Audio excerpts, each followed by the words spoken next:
Mais tes plus belles sont les hijabs. C'est quoi sur ta tête?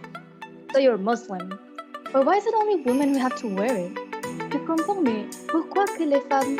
Yes, indeed, these are the comments that we usually get as a hijabi in a foreign country. These comments are hot, just like the tea we're having today. As you may guess, today we're serving you the tea on hijabis abroad. Welcome to ARIF Cafe, where you can sit down, relax, while we serve you with the tea of the day.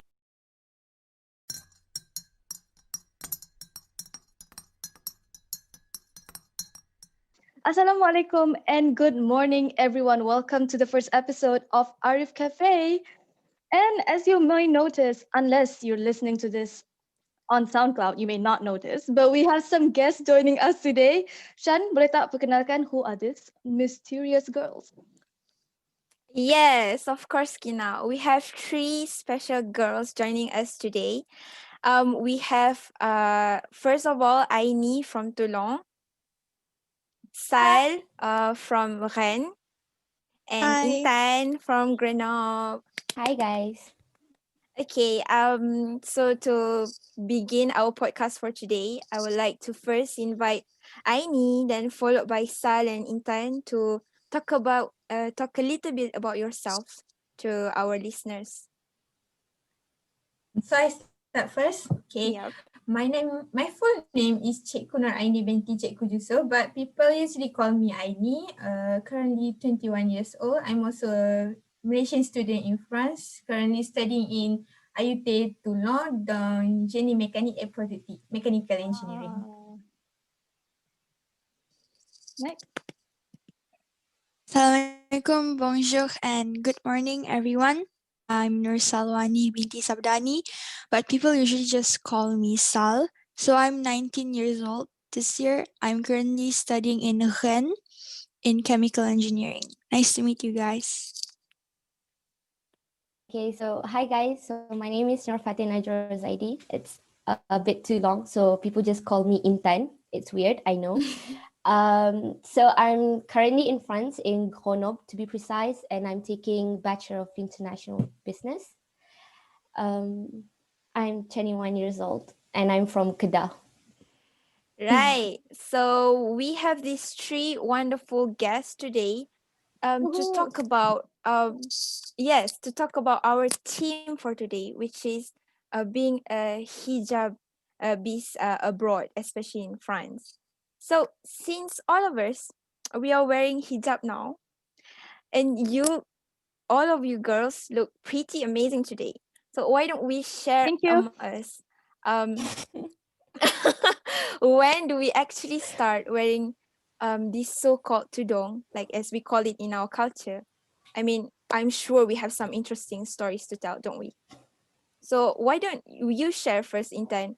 When do you start wearing tudong? Wait, I have to recall first. It's actually a very pretty funny story because it started when I was in year 3. So, I mean, I want to show you the insincerity of wearing the tudong at first because I was just a kid and I was appointed to be a school prefect.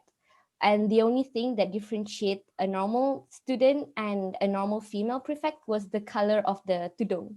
So the normal student, the normal student would wear white, and then the prefects girls would wear blue scarves. So yeah, I have to wear blue scarves. I started to wear tudong because of the school's rule.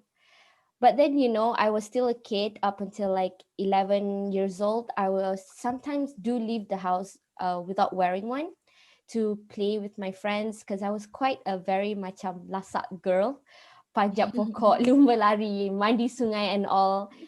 And it wasn't really convenient for me to wear the tudong to do all the stuff. Exactly. Yeah, but when I was I was around 12 years old, there's the UPSR and such. I started to like seriously learn about my religion and the importance of wearing the hijab lah. And then so yeah, it somehow makes me more comfortable and safe once I started wearing it, and eventually become something that I normally wear when I leave the house, just like that. I kind of like when you say the word safe. Like, do you guys like actually feel like how safe do you actually feel in the hijab? Like even in Sakina, we're losing you. Yeah, we're losing you quite a bit. I think she meant to say, have you ever felt safe? What do you mean by feeling safe by wearing hijab in Malaysia? Because like a lot of people they tend to associate wearing the hijab with protecting themselves. So like what do you guys think about this? Should I go first? Anyone? I think I might add something to that. When we talk about safe, I'm not really sure if when I was a kid, even and when I was in Malaysia, I don't really feel any relations of being safe and wearing tudung, because as different as it is, differently from Intan, when I grew up, I remember in my primary school until year 6, that was when I was the only girl along with one of my best friends that did not wear hijab or tudung. And then like I don't really have anyone to force me to wear tudung, like very different from maybe from other families. So when people say they feel safe wearing tudung or what, I really wondered, like, there's no much difference for me, because I was not exposed to that kind of environment where you have to wear tudung, you feel safe from other people or not, maybe that's the difference between the environment where we grow up. So I think it depends on the context of how you grow up too. Exactly. Like, what do you think, Sal, about this? Like what's your hijab story? Yeah. Well, my hijab story is like quite normal. Just I started wearing hijab when I was in primary 4, when I was 10 years old. But there were times when I occasionally like took off my hijab, like just for fun. And then after that, I really started wearing hijab seriously because it's a rule. And then if I didn't wear hijab, my mom would say, no, no, no, you have to wear hijab. I didn't really start questioning why we have to wear hijab until I got to France, actually, because the people here are so open-minded, and it brought me to think about a lot of questions about Islam. I started pondering about the facts.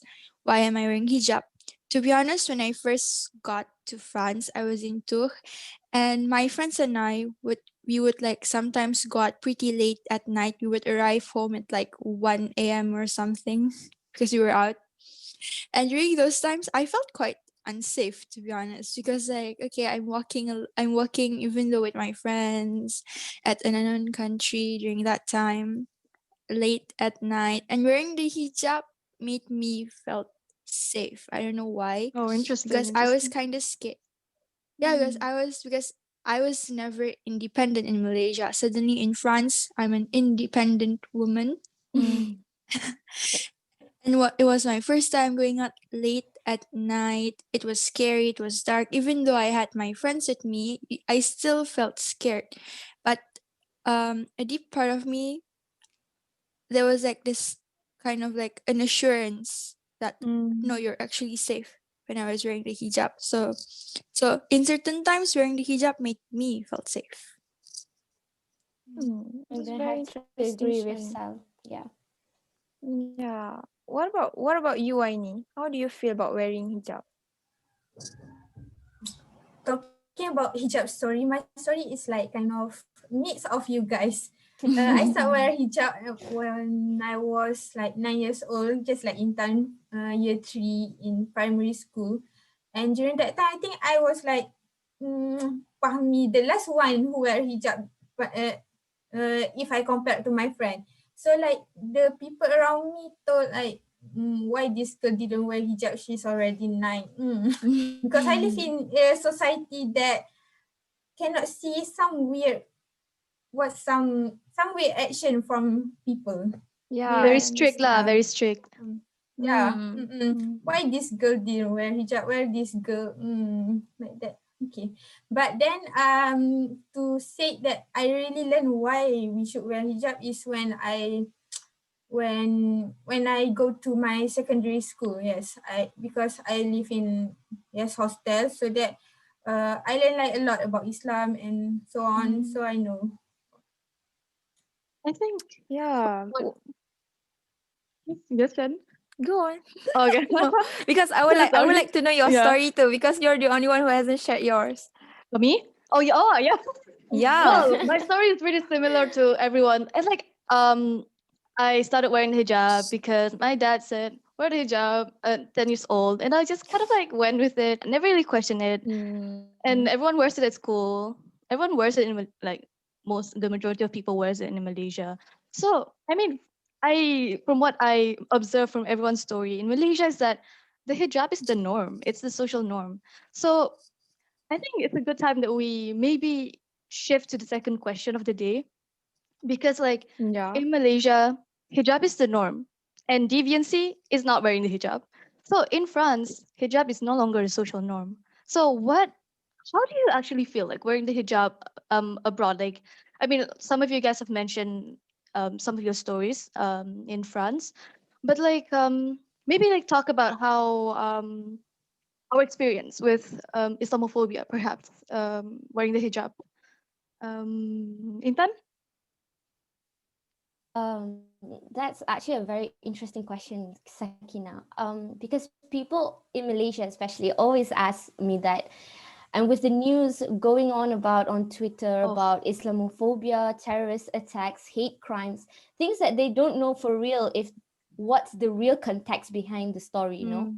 So those people, this kind of like news make those people that we loved and loved us, especially those in Malaysia, are constantly worried about us. So the thing is, I don't want to sound like someone who's not really taking this thing seriously. And but I believe that these struggles are actually very small and can easily be dealt with. So they say wearing a hijab in a foreign country makes you an easy target for hate crimes, because people see you, once you wear a hijab, they know that you're a Muslim. So if I hate Muslim and I have like those kind of bad intentions to hurt you, I can just go and simply like hurt you because I know that you're a Muslim. So, but the thing is that this shouldn't be seen as a very serious problem, because not to the point that it makes you feel so scared to the extent that you think that, oh, you're going to have to take off of your hijab because you don't want to be an easy target of this kind of problem. But it's actually really wrong to do that, especially when taking off your hijab means that you're doing something opposite of your own principle and your own religion, that you don't want to, you're not willingly doing it. So most people wear hijab to cover their aurat, and there's actually a lot of ways that you can learn on YouTube's and IG's on IG on how you could like wear the hijab covering your aurat, not making it obvious. For example, like wearing a cap or a beanie, yes, simply that's what I just like do. that. I mean, yeah, we've done that. Everyone's done that. So it's actually a very small thing, and it's okay. And to be frank, that this already happened. This can happen in in any other countries, not just countries that has these kind of problems of xenophobes, Islamophobes, and such. And actually, to be like to be honest, I've always been surrounded with so many kind and welcoming and very genuine people, European people or foreign people who is actually really foreign to Islam, and they really welcome us. And yeah, it's not everyone is, you know, have a very bad views on Islam. So instead of focusing on the difficulties, the struggles of wearing a hijabi and living abroad, why not we look at the beauty of it? Like, you're wearing a hijab and you're living abroad in a country where the majority are not Muslims. So it's actually fun, I'm telling you, especially when you're living in Paris, you know, you're living in France, sorry, not Paris. Ooh. So people here, they walk down the street simply like they're walking on a runaway show. Pretty people, pretty outfits everywhere, right? So, and you as a Muslimah, Islam never prevents you from being pretty. Am I right? That's true. That's true. So, yeah. So, what I really appreciate in this country is the freedom of wearing anything that you'd like and not being judged for. And in fact, I once went out with some of my European friends, and they were very impressed on how I donned my hijab, matching it with the very same outfit that Variety they of colors, right? Exactly. I've been wearing the same outfits that they're wearing, but still I'm complying to what I always wear as someone a Yeah, Muslim. true. As a Muslim. Yeah. So Yeah, and it's just I would like to add to that because I find your story very interesting because like what you and Kina said, the thing is when and Sal also said this, when you come to France it's like an eye opener for you because before this you don't really have to think deeply into this matter. Because I have a funny story. I think Intan remember this too. It was back when we were in Vichy with Kina and Intan, and okay. I Sorry. lived What's the with my story? foster family for 2 months. Okay, and Yeah. I lived with my grandpa and grandma, with the French family, and I was quite struggling back then because I have like this You eat a lot, crisis. right? When I first arrived, I was like, okay, should I wear tudung or should I not? Okay, these are an old couples. Okay, I think it should be alright to not wear tudung. So on the first day, I decided, okay, I'm not gonna wear tudung. And then I The called my bliss. mom, is this the I was like, Mom, is this the right thing to do or not? Mom said, okay, it's okay. It's orang tua. They don't have any aurat with you. So I decided not to wear tudung. And then when every morning when I have breakfast, I wear tudung. And then it was like, but you're not wearing tudung yesterday. I was like, Hilang pula dia. no, don't talk about that. I need to wear tudung to meet my friends.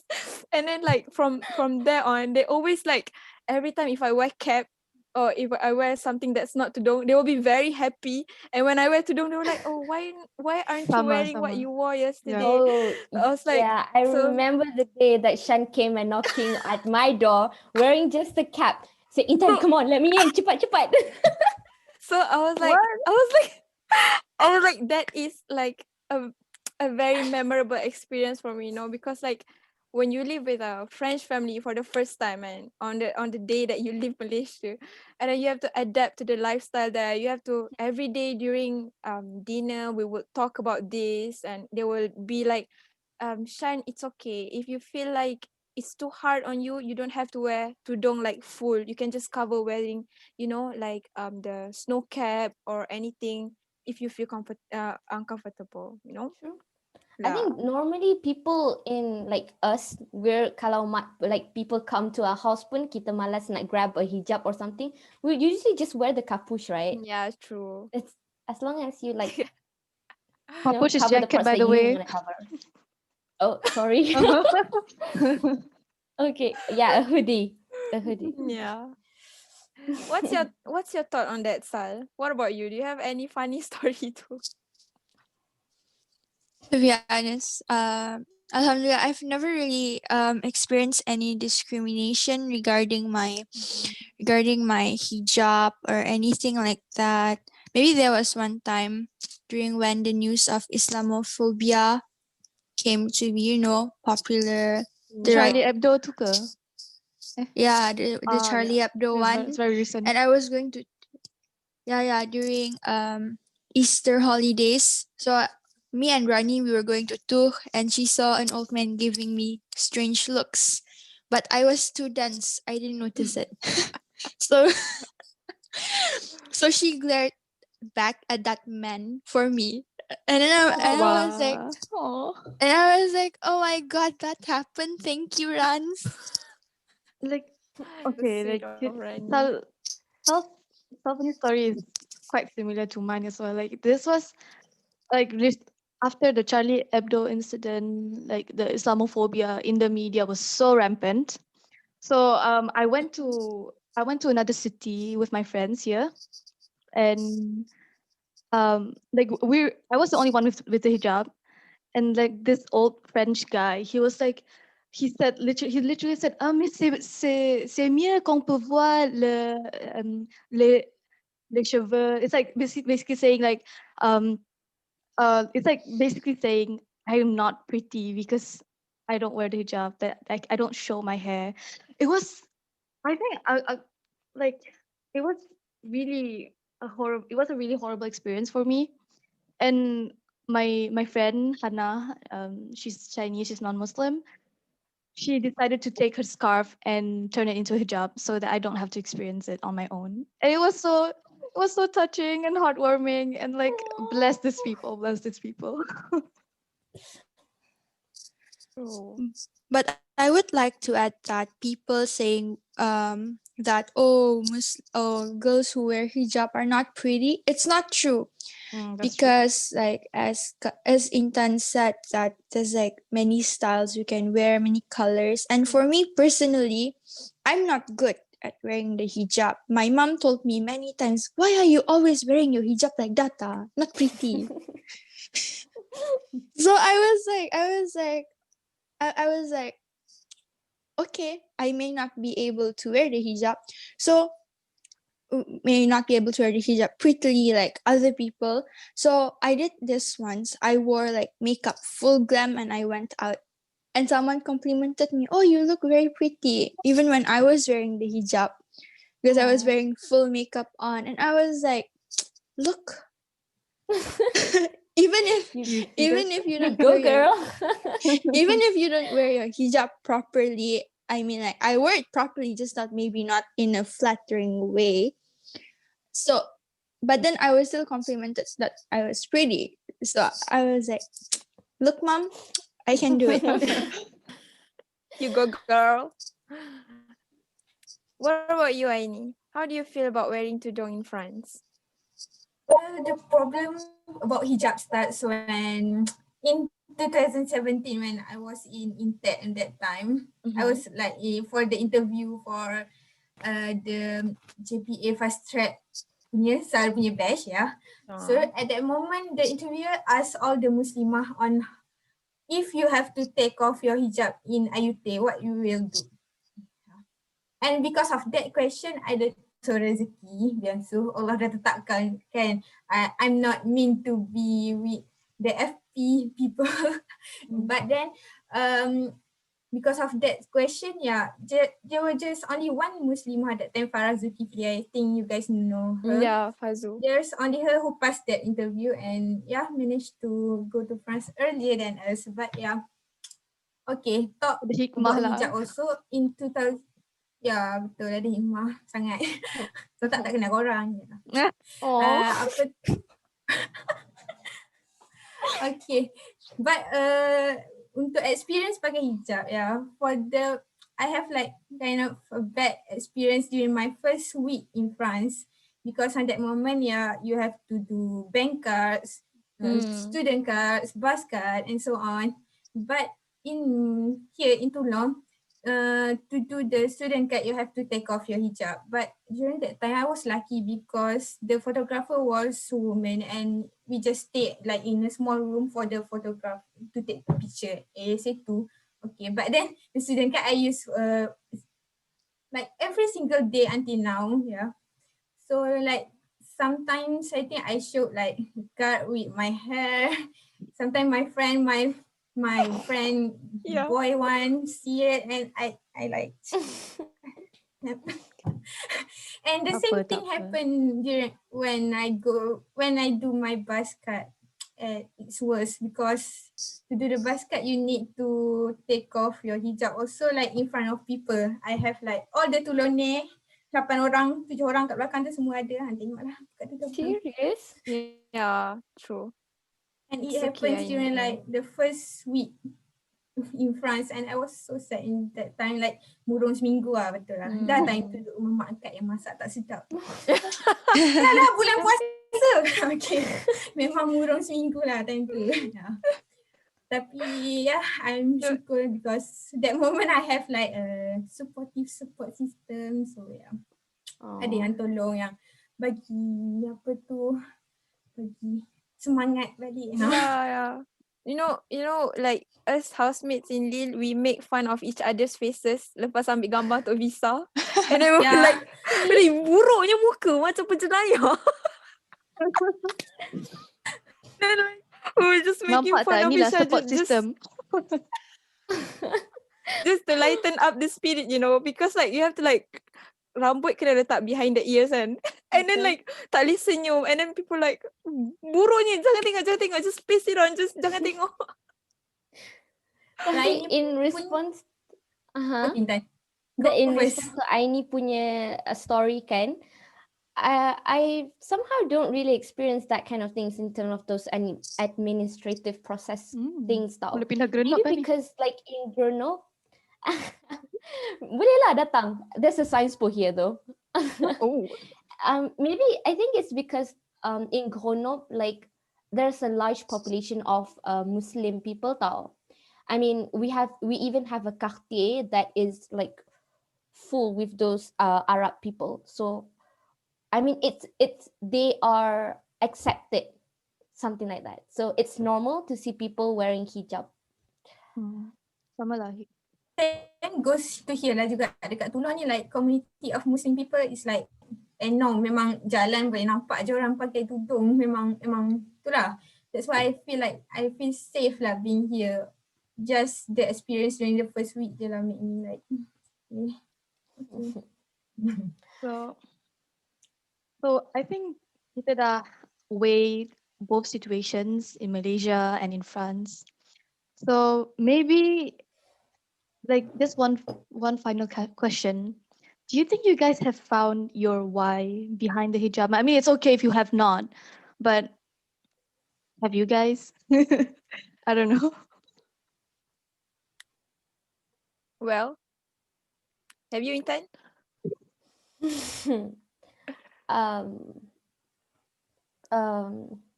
Okay, the why behind the hijab.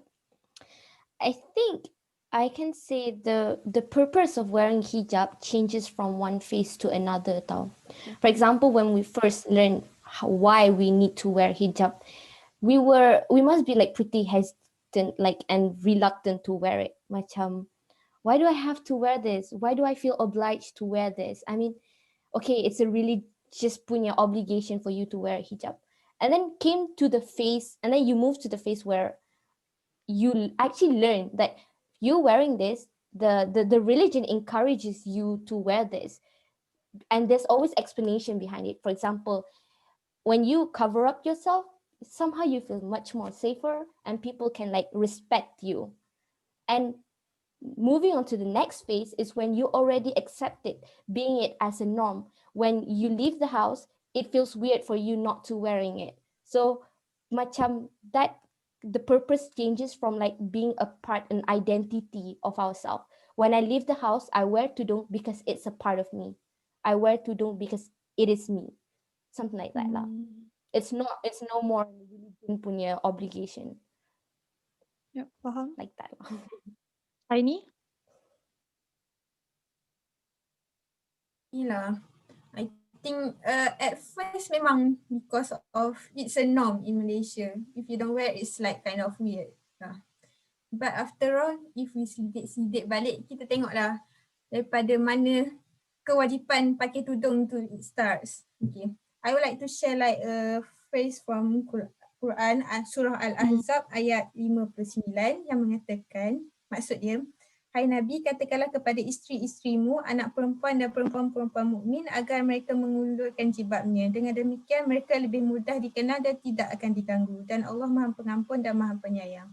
So in this verse, it says like the two main reason why we have to wear hijab, it's because akan mudah dikenal dan tidak akan diganggu. So betul lah Intan kata, it's my identity, it's our identity, it's a Muslim identity to wear hijab.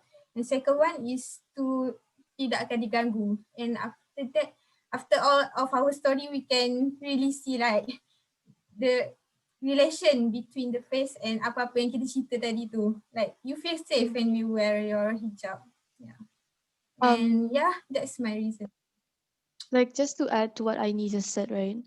I like how like Intan and Aini, they both think of the hijab as an identity. Like me too. I also think that hijab is an identity for me. Like I don't think I want to take it off. Like if I am ever given the chance, I'm not gonna take it off.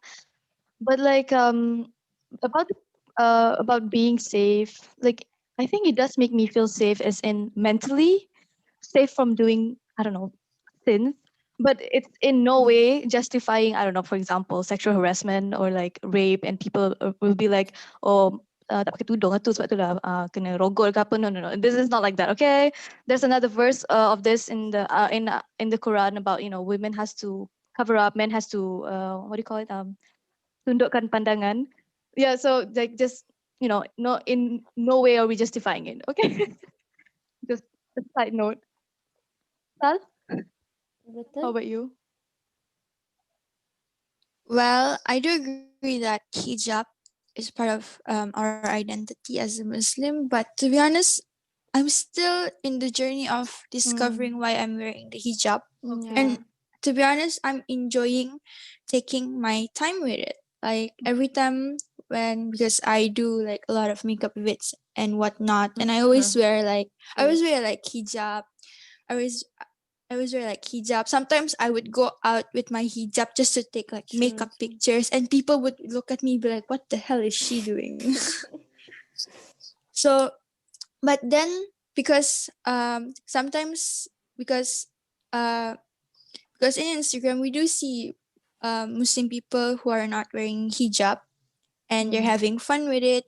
I mean, you're having fun with it, and sometimes I do like think like, oh, that's like so much fun. But there's a part of me that's like, it's fun, but I don't know if I want to do it. And when I have that kind of question in my head, I question myself, why? What does this piece of fabric mean to me? To be honest, I haven't really gotten the full answer yet, but I'm going to take my time discovering it. Yeah, true. And regarding that context, I support Sal 100% because that was what I'm in the situation to right now. And before we proceed to the end of our podcast session for today, I would like to share a piece of Ayatul Quran from Surah Al-A'raf, verse 26, using the translation from Khattab radiallahu anhu, which said, O children of Adam, we have provided for you clothing to cover your nakedness and as an adornment. However, the best clothing is righteousness. This is one of Allah's bounties, so perhaps you will be mindful. So in our judgmental society, you know, people likes to judge you whether you're wearing hijab or not. People will say, you're wearing tudung too short, you're not covering enough, your clothes are too tight, you don't fit in this society, you know. People judge you all the time, and don't mind all these comments, you know. Keep wearing what you believe in, okay? Just do what you believe that that is right for you, that is right for your family, you know. Keep your faith, and let's pray for our sisters out there to, you know, to have this strong heart to continue to do what she thinks is right for her religion, for her beliefs. And I pray that we all will eventually be led to the right path, inshallah. You know, having this faith in Islam. I think that's all for today, Kina. Yep, we're reaching the end of the of this session. Yeah, we're reaching the end of the episode. So to our viewers and listeners, whether you're wearing the hijab, whether you plan on wearing it, or you have stopped wearing it, or you have siblings or friends who wear it, give us your comment and your opinion on what you think of the hijab, and maybe tell us your personal experience with it in the comment section somewhere down below. So that is all for today. Goodbye and assalamualaikum. Thank you so much for our guests. Assalamualaikum, everyone. guys. Have a good day. Thank you. Bye.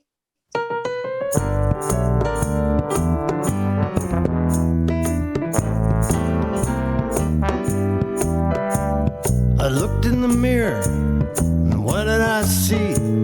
A plain old baby boomer smiling back at me. Give me a